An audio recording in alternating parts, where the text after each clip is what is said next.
नमस्कार, Byju's exam prep IAS Hindi में आप सभी का स्वागत है।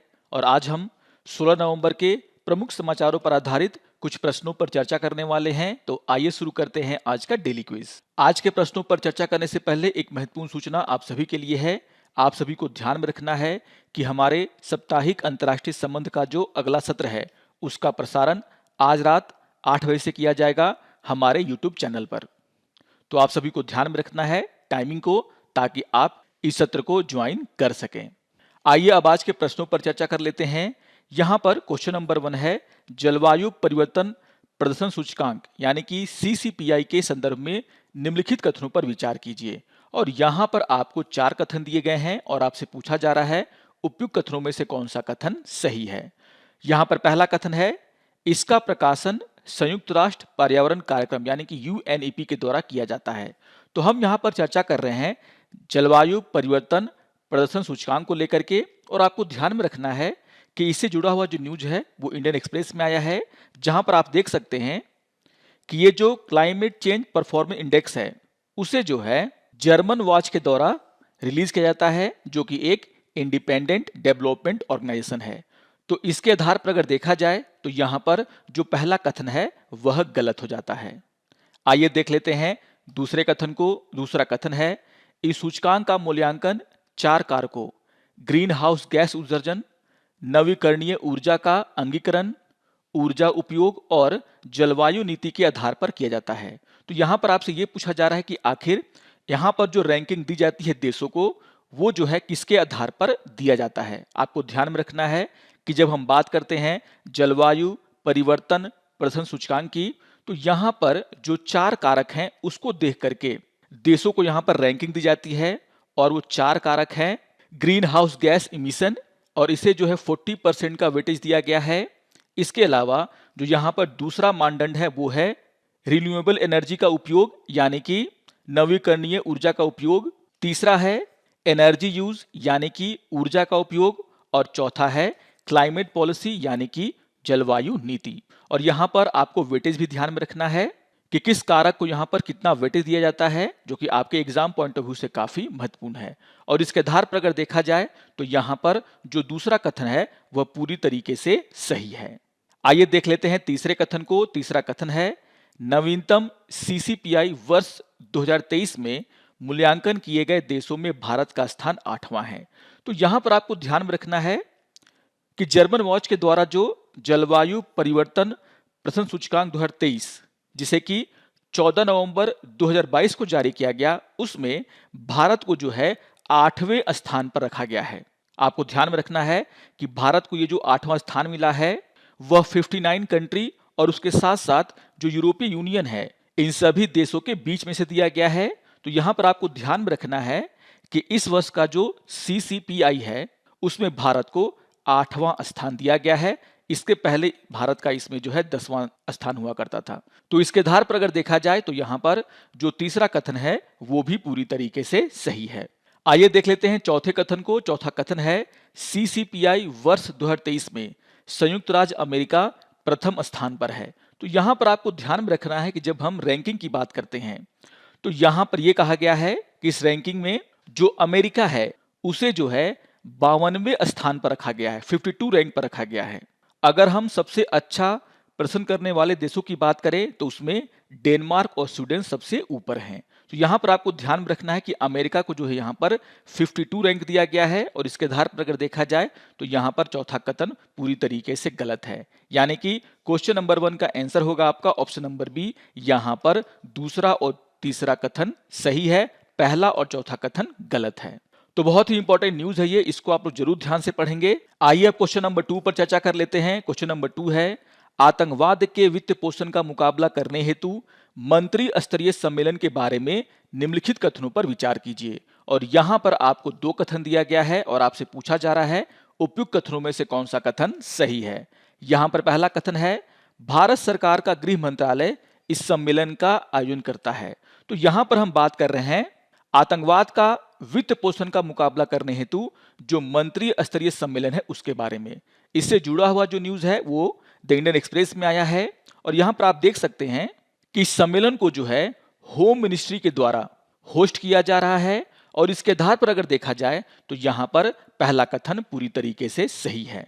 तो याद रखिएगा कि भारत सरकार का जो गृह मंत्रालय है वह इस सम्मेलन को मेजबानी कर रहा है, यानी कि यहां पर पहला कथन पूरी तरीके से सही है। आइए देख लेते हैं दूसरे कथन को। दूसरा कथन है, आतंकी वित्त पोषण से निपटने के लिए मंत्री स्तर पर होने वाला इस तरह का यह पहला सम्मेलन है। तो यहां पर यह कथन पूरी तरीके से गलत है। जब आप इस न्यूज के हेडलाइन को ही देखेंगे तो यहां पर लिखा गया है कि यह जो सम्मेलन है वह थर्ड मिनिस्ट्रियल सम्मेलन है, यानी कि इस तरह का तीसरा सम्मेलन है जो कि 18 से 19 नवंबर में हेल्ड किया जाएगा।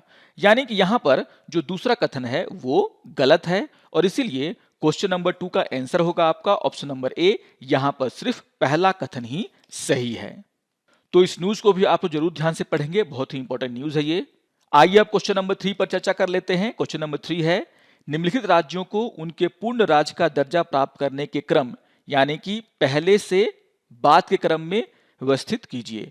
और यहां पर आपको 6 राज्यों के नाम दिए गए हैं, जिसमें है गोवा, गुजरात, झारखंड, मेघालय, आंध्र प्रदेश और नागालैंड। तो यहां पर एक बात तो क्लियर है कि जो सबसे अंतिम में जो राज्य होगा वो होगा झारखंड, यानी कि तीसरा जो पॉइंट है वो सबसे अंतिम में होगा। और अगर हम बाकी राज्यों की बात करें तो यहां पर आप देख सकते हैं कि आंध्र प्रदेश को जो है 1953 में बनाया गया था, यानी कि जो सबसे पहले स्थान पर होगा वो होगा 5th पॉइंट। उसके बाद जो है गुजरात का गठन किया गया था, यानी कि दूसरे पोजीशन पर होगा आपका पॉइंट नंबर 2। नागालैंड का गठन 1963 में किया गया था, यानी कि जो तीसरा पॉइंट होगा यानी कि तीसरा पोजीशन होगा उसमें होगा आपका नागालैंड, यानी कि पॉइंट नंबर 6। आपको ध्यान में रखना है कि मेघालय का जो स्थापना है वो 1972 में किया गया था, यानी कि चौथे पोजीशन पर होगा मेघालय, यानी कि पॉइंट नंबर 4। और उसके बाद जो है गोवा का स्थान आएगा। आप देख सकते हैं गोवा की जो स्थापना है वो 1987 में, मतलब उसको पूर्ण राज्य का दर्जा दिया गया था 1987 में। और उसके बाद फिर झारखंड है। तो यहां पर आखिरी स्थान पर झारखंड आएगा और उसके पहले आएगा गोवा, यानी कि 5, 2, 6, 4, 1, 3। और इसके आधार पर अगर देखा जाए तो क्वेश्चन नंबर 3 का आंसर क्या होगा आपका ऑप्शन नंबर बी। तो एक बार इस क्वेश्चन को जरूर रिवाइज करेंगे। ईयर को याद रखना थोड़ा मुश्किल है, लेकिन बार बार रिवाइज करके आप इसको याद कर सकते हैं। इससे जुड़ा हुआ एक न्यूज पीआईबी में आया है जिसका शीर्षक है, PM greets people of Jharkhand on the foundation day of the state. आइए अब क्वेश्चन नंबर 4 पर चर्चा कर लेते हैं। क्वेश्चन नंबर 4 है, हाल के दिनों में भारत के विदेशी व्यापार के सामान्य रुझानों के संबंध में निम्नलिखित कथनों में से कौन सा कथन सही है। और यहां पर आपको 3 कथन दिए गए हैं।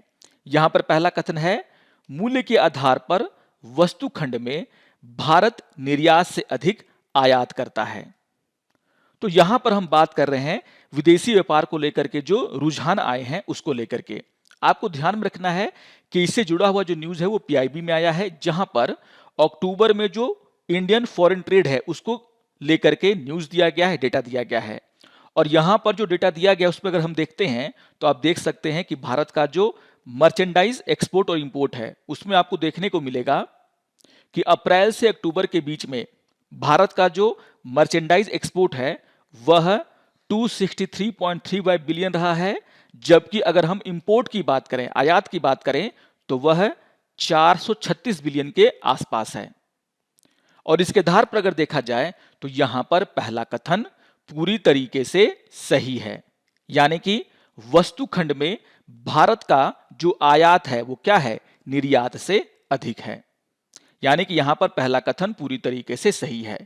आइए देख लेते हैं दूसरे कथन को। दूसरा कथन है, मूल्य के आधार पर सेवा खंड में भारत आयात से अधिक निर्यात करता है। तो आइए देख लेते हैं सर्विस सेक्टर को भी। और अगर आप देखें सर्विस सेक्टर को तो यहां पर आपको देखने को मिलेगा कि सर्विस सेक्टर में भारत का जो एक्सपोर्ट है वह लगभग 181 बिलियन के आसपास है, जबकि जो हमारा इंपोर्ट है वह 106 बिलियन के आसपास है। यानी कि हमारा जो निर्यात है वो सर्विस सेक्टर में ज्यादा है आयात से। और इसके आधार पर अगर देखा जाए तो यहां पर जो दूसरा कथन है वह पूरी तरीके से सही है, यानी कि सर्विस सेक्टर में भारत का जो निर्यात है वह आयात से अधिक है। आइए देख लेते हैं तीसरे कथन को।